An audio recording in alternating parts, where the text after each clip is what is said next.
اپنے امت کے احوال سے غافل کیسے رہ سکتا ہے؟ بلکہ میرے آقا علیہ الصلوۃ والتسلیم بہت ساری حدیثیں اور روایتیں اس بات پر دلالت کرتی ہیں کہ مدینہ کے منبر پر بیٹھ کر ساری دنیا کو ایسے دیکھتے ہیں جیسے اپنی ہتھیلی دیکھتے ہیں۔ حضرت آمنہ رضی اللہ تعالی عنہ کہتی ہیں کہ پھر سارا گھر نور سے منور ہو گیا، تاریکی تھی، رات کا وقت تھا لیکن کہیں پر اندھیرا نہیں تھا۔ آپ فرماتی میرے بچے کی ولادت کا وقت آیا تو میرے سامنے پیالے میں ایک مشروب پیش کیا گیا، جنت سے آیا ہوا تھا۔ جب میں نے اس کو پیا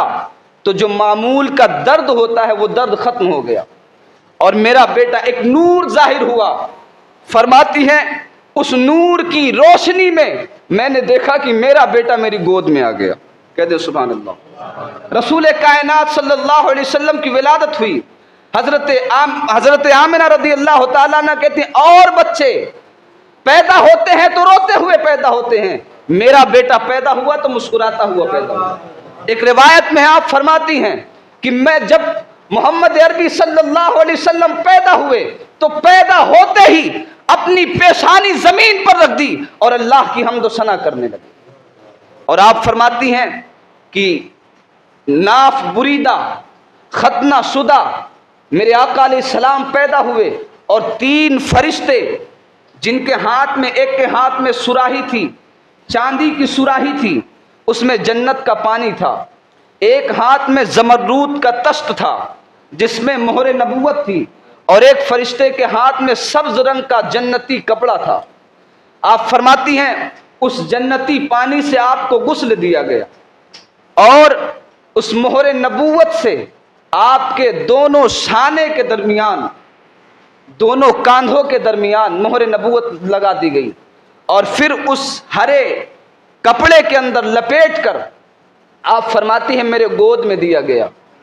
اور فرماتی ہیں پھر ایک ابر کا ٹکڑا آیا جس نے رسول کائنات صلی اللہ علیہ وسلم کو ڈھانپ لیا۔ فرماتی ہیں اس ابر کے ٹکڑے میں حضور ڈھک گئے، اب میری نگاہوں سے اوجل ہو گئے۔ کوئی ندا دینے والا یہ آواز دے رہا ہے کہ یہ محمد مصطفیٰ صلی اللہ علیہ وسلم کو ان کی ساری حکومت دکھا دی جائے، ان کی ملکیت جہاں تک ہے سب کا سیر کرا دیا جائے اور ساری کائنات میں یہ اعلان کر دیا جائے کہ خیر العالمین دنیا میں تشریف لا چکے ہیں۔ حضرت حسان بن ثابت رضی اللہ تعالیٰ عنہ کہتے ہیں کہ میں مدینہ منورہ میں تھا، میری عمر تقریباً 7 یا 8 سال تھی۔ آپ فرماتے ہیں کہ صبح ہوئی تو ایک یہودی چلاتا ہوا مدینے میں آیا اور اس نے لوگوں کو پکار کر کہا ہے لوگوں میری بات سنو۔ لوگ جمع ہو گئے تو اس یہودی نے کہا سنو، آج کی رات میں جو کچھ میں نے دیکھا ہے اور جن چیزوں کی ہماری کتابوں کے اندر جو نشانیاں ہیں نبی آخر الزماں کی پیدائش کی، آج رات وہ ساری پوری ہو گئی۔ میں تمہیں یہ سناتا ہوں، یہ خبر دیتا ہوں کہ آج رات نبی آخر الزماں اپنے ماں کی گود میں تشریف لے آئے۔ اور ایک یہودی حضرت عائشہ صدیقہ رضی اللہ تعالیٰ عنہ اس حدیث کی راوی ہیں، آپ بیان فرماتی ہیں کہ ایک یہودی عالم مکہ کے اندر وہ صبح جب ہوئی تو وہ مکہ میں شور مچا دیا، اس نے سارے اہل مکہ اکٹھا ہوئے تو اس نے کہا کہ اے لوگوں آج کوئی بچہ پیدا ہوا ہے؟ تو چونکہ صبح تھی کسی کو کوئی خبر نہیں تھی تو لوگوں نے کہا ہمیں نہیں پتا۔ اس نے کہا پتہ کرو، آج قبیلے قریش کے اندر کوئی بچہ پیدا ہوا ہے۔ تو لوگوں نے پتہ لگایا تو پتہ چلا کہ عبد المطلب کے گھر میں پوتا پیدا ہوا ہے۔ اس نے کہا مجھے ان کے پاس لے چلو۔ جب ان کے پاس لے جایا گیا تو حضرت آمنہ سے اس نے اجازت مانگی کہ آپ مجھے اجازت دیں کہ میں ان کی زیارت کروں۔ حضرت آمنہ نے زیارت کی۔ اب اس نے کہا کہ میں ان کی پشت دیکھنا چاہتا ہوں، آپ ذرا کپڑا ہٹا دیں۔ حضرت آمنہ نے جب کپڑا ہٹایا اس کی نظر جب مہر نبوت پر پڑی تو وہ بے ہوش ہو کر گر گیا، اور جب ہوش میں آیا تو اس نے بآواز بلند چلا کر کہا اے بنی اسرائیل اب افسوس کرو کہ نبوت تم سے منتقل ہو کر بنی ہاشم میں چلی گئی ہے. آج نبوت بنی اسرائیل سے چھن گئی ہے اور بنی ہاشم کا یہ اعجاز بن گئی ہے. یہ نبی آخر الزماں صلی اللہ علیہ وسلم کی ولادت کے جو حالات ہیں اللہ تبارک و تعالیٰ نے اس انتظام کے ساتھ باقی رکھا ہے کہ تو پوری دنیا مل کر بھی نبی کائنات کے میلاد کی مخالفت کرے, ہزاروں فرقے دنیا میں پیدا ہو جائیں اور ولادت مصطفیٰ کی محفل کو بدعت اور شرک کہتے رہیں, لیکن اللہ نے ایسا انتظام کیا ہے کہ قیامت تک, صبح قیامت تک حضور کا ذکر مٹنے والا نہیں ہے. ایسا انتظام اللہ نے کیا کہ یہ ذکر مٹے گا نہیں. بلکہ میں نے جو آیت آپ کے سامنے تلاوت کی, اللہ تبارک و تعالی دنیا کا کوئی کرے نہ کرے, اللہ نے اپنے محبوب کی پیدائش سے ہزاروں کروڑوں اربوں خربوں سال پہلے انبیاء کرام کی عظیم جماعت کے سامنے اپنے نبی کی ولادت کا ذکر کیا. وَإِذْ أَخَذَ اللَّهُ مِيثَاقَ النَّبِيِّينَ لَمَا آتَيْتُكُم مِّن كِتَابٍ وَحِكْمَةٍ ثُمَّ جَاءَكُمْ رَسُولٌ مُصَدِّقٌ لِّمَا مَعَكُمْ لَتُؤْمِنُنَّ بِهِ وَلَتَنصُرُنَّهُ. اللہ نے اپنے محبوب کی ولادت کا ذکر کیا کہ یہ جائیں تو ان پر ایمان لانا اور ان کی مدد کرنا. اللہ رب العزت کی بارگاہ میں دعا ہے اللہ تعالیٰ اس محفل کو اپنی بارگاہ میں شرف قبولیت عطا فرمائے اور اپنے حبیب صلی اللہ علیہ وسلم کی ولادت کا صدقہ ہمیں آپ کو عطا فرمائے. اس مبارک مہینے کے صدقے میں اللہ تعالی ہمارے گھروں میں خیر و برکت کا نزول فرمائے. حضرت علامہ قاری سید مقبول احمد صاحب قبلہ علیہ رحمہ کے درجات اللہ تعالی بلند فرمائے. وما علینا الا البلاغ. السلام علیکم.